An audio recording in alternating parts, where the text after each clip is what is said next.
Cyber crime అవేర్నెస్లో భాగంగా Indira Gandhi municipal stadium నుండి bench circle వరకు వాగ్దాన్ కార్యక్రమం నిర్వహించారు. ఈ కార్యక్రమానికి ముఖ్య అతిథిగా రాష్ట్ర హోంశాఖ మంత్రి వంగలపూడి అనిత పాల్గొన్నారు. ఈ సందర్భంగా మంత్రి మాట్లాడుతూ దేశంలో నిత్యం సైబర్ నేరాలు ఎక్కువైపోయాయని, ప్రజల్లో సైబర్ నేరాల పట్ల అవగాహన కలిగించేందుకు పోలీస్ శాఖ కృషి చేయాలని, తద్వారా మాత్రమే సైబర్ నేరాలను అరికట్టగలమని తెలిపారు.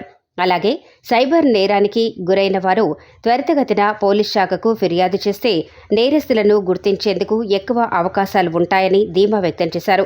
సైబర్ నేరాలను అరికట్టడానికి ప్రతి జిల్లాకు ఒక సైబర్ సెల్ ఏర్పాటు చేస్తామని హామీ ఇచ్చారు.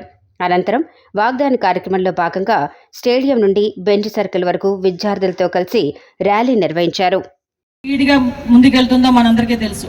అయితే పెరుగుతున్న టెక్నాలజీ దృష్ట్యా అది మనకు ఉపయోగపడాలి. కానీ రోజు రోజుకి పెరుగుతున్న టెక్నాలజీ అది కొత్త పొంతలు దొక్కి ఓవరాల్గా చెప్పాలంటే మన మనుగడకే ప్రశ్నార్థకంగా మారే పరిస్థితి ఈరోజు రాకూడదు అనే ఒకే ఒక ఉద్దేశంతో ఈరోజు ఈ కార్యక్రమాన్ని ఏర్పాటు చేయడం జరిగింది. ఒకసారి హోమ్ మినిస్టర్గా బాధ్యతలు తీసుకున్న తర్వాత ఈ సైబర్ క్రైమ్ గురించి చూస్తూ ఉంటే సుమారుగా ఈ 4 నెలల్లో దగ్గర 1,1730 కోట్ల రూపాయలు ఓన్లీ సైబర్ క్రైమ్లోనే చేతులు మారిని పోయినాయి అనే సంగతి తెలిస్తే నిజంగా ఆశ్చర్యం అనిపించింది. 4 మంత్స్ గ్యాప్లోనే మొత్తం ఇండియా లెవెల్లో.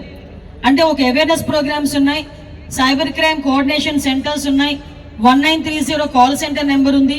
ఇవన్నీ ఉండి కూడా పోనీ ఎవరు చిన్నపిల్లలు లేకపోతే చదువులేని వాళ్ళు ఈ సైబర్ క్రైమ్లో ఇన్వాల్వ్ అవుతున్నారు, లేకపోతే వాళ్ళు బారిన పడుతున్నారు అన్నది కాకుండా పెద్ద డాక్టర్స్, ఐపీఎస్ ఆఫీసర్స్, ఐఏఎస్ ఆఫీసర్సే ఈ సైబర్ క్రైమ్ బారిన పడడం అన్నది చూస్తూ ఉంటే ఇది ఎంత మేరకు పెరిగిపోయిందో మనందరం కూడా అర్థం చేసుకోవచ్చు.